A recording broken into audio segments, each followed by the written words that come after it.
Assalamualaikum warahmatullahi wabarakatuh. Kembali lagi bersama saya Raffi Satrio Nabahan. Kali ini kita akan melanjutkan pelajaran MJSNA. Pada kesempatan kali ini saya akan menjelaskan yang pertama ada apa itu IP address dan subnetting. Yang kedua IP public dan private. Tiga classful dan classless addressing. Yang keempat ada kasus subnetting. Kelima konsep blok subnet. Yang keenam ada IPv4 delivery type. 7 switch dan router.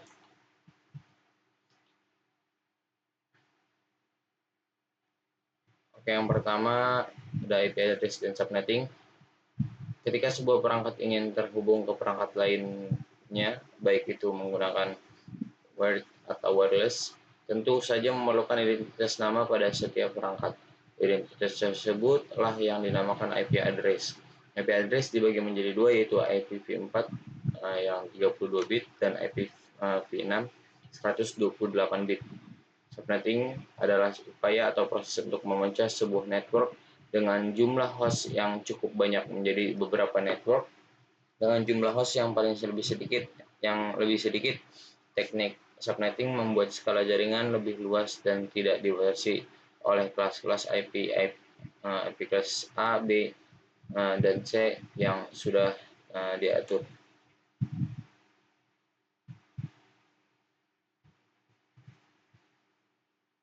IP private dan IP public.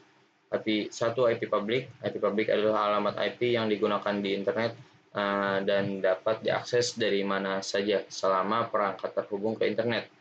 Ketika kalian membuka website seperti Facebook, Google, YouTube, dan lain-lain, sebenarnya perangkat kalian sedang menggunakan IP public. Kedua, IP private. IP private bisa digunakan di dalam jaringan lokal dan tidak dapat diakses langsung dari internet. Ini adalah bagian penting dari konsep yang dikenal sebagai Network Address Translation (NAT). Yang memungkinkan beberapa perangkat dalam jaringan lokal menggunakan satu alamat IP publik tunggal untuk berkomunikasi. Range IP private IPv4 kelas A 10.0.0.0 sampai 10.255.255.255. Kelas B 172.16.0.0 sampai 172.31.255.255. Kelas C 192.168.0.0 sampai 192.168.255.255. Dan jikalau melebihi range tersebut maka bukan lagi IP private.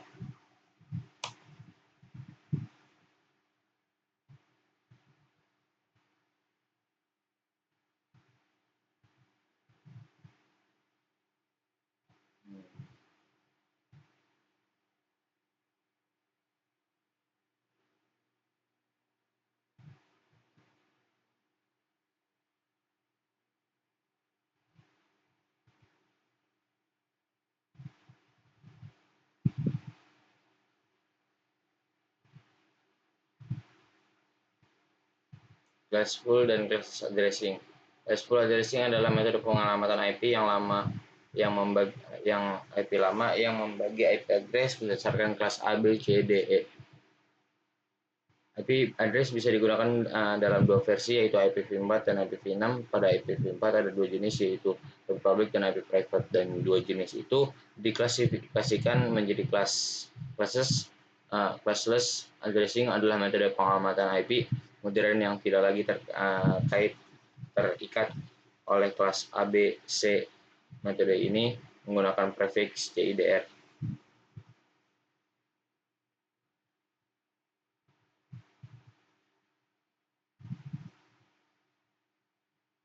Kasus subnetting.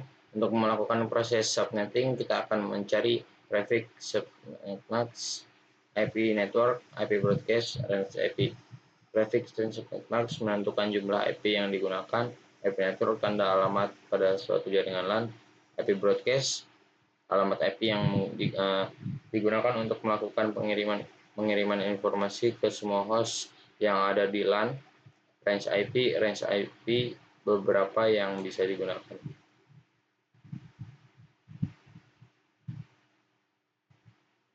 Nah, ini ada kasusnya, silahkan dibaca. Namun kali ini kita skip dulu aja.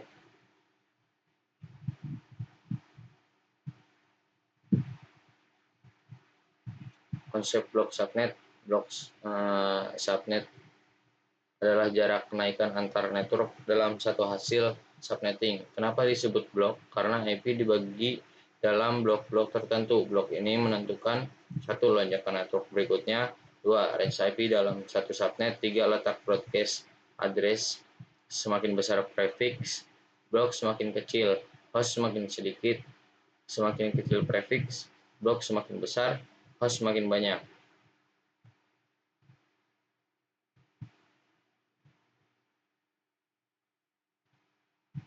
IP tempat delivery tipe 1 unicast 1 ke 1. Ini adalah jenis pengiriman yang paling umum. Data dikirim dari satu perangkat pengirim langsung ke satu perangkat tujuan yang spesifik. 2 multicast 1 ke grup. Data dikirim dari satu perangkat ke sekelompok perangkat tertentu yang telah bergabung dalam grup multicast tersebut.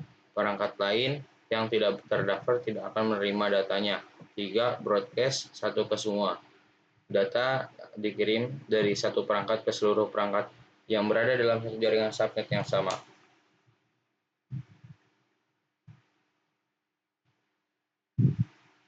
Konsep router dan switch. Switch adalah perangkat jaringan yang bekerja pada data link layer kedua ASI. Switch berfungsi sebagai penghubung perangkat dalam suatu jaringan lokal LAN.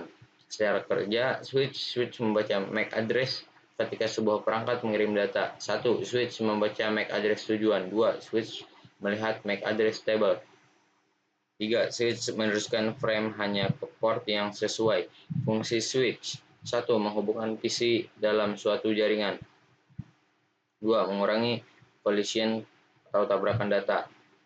3. Membuat komunikasi lebih efisien. 4. Mendukung VLAN pada switch manageable.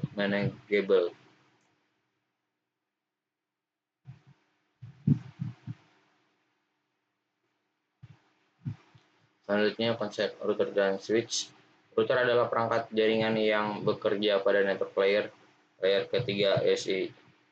Fungsinya adalah menghubungkan jaringan komputer yang berbeda.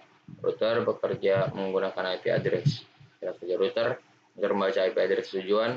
Router melihat routing table. 3. Router menentukan jalur terbaik.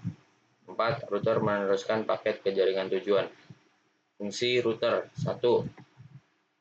Menghubungkan LAN ke LAN. 2. Menghubungkan LAN ke internet. 3. Melakukan routing. 4. Menjalankan network address translation. 5. Membatasi broadcast domain.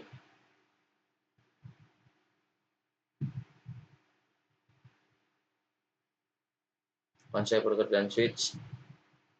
Perbedaan antara switch dan router switch. Switch bekerja di layer 2 menggunakan MAC address, menghubungkan perangkat dalam satu jenis, tidak bisa menghubungkan network yang berbeda. Router bekerja di layer 3 menggunakan IP address, menghubungkan jaringan yang berbeda, bisa terhubung ke internet. Mungkin kali ini itu saja yang dapat saya sampaikan, kurang lebihnya mohon maaf. Wassalamualaikum warahmatullahi wabarakatuh.